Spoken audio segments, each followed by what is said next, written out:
who is the author of Title I of this legislation, a period of 4 minutes. The gentleman from West Virginia is recognized for 4 minutes. Thank you, Mr. Speaker.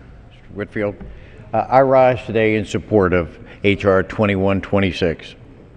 While there are many differing views in Congress, there is one common ground, and that is energy efficiency.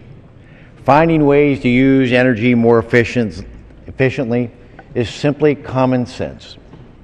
This legislation will provide this country with a market-driven, voluntary, best practice approach to reduce energy consumption.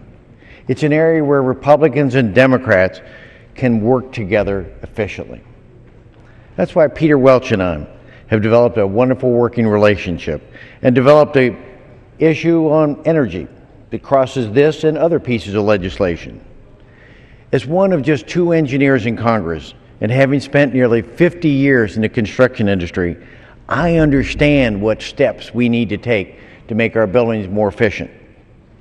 That's why we brought together a broad coalition of support for this legislation, supported by everyone from manufacturers, restaurants, contractors, labor, environmental groups. Even the gaming industry is supporting this legislation. It's estimated to lower energy costs by over $2 billion and result in reduced carbon emissions by nearly 12 million tons.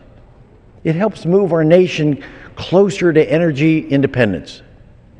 I'd like to thank Chairman Upton and Ranking Member Waxman for allowing his bipartisan bill to come to the floor, for Congressman Whitfield for helping out on all the legislation, as well as Mr. Welch.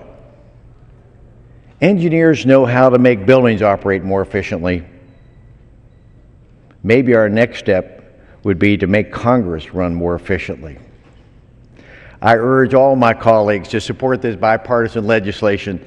Thank you, and I yield back the balance of my time. The gentleman yields back. The gentleman from Kentucky reserves. Yes. The gentleman from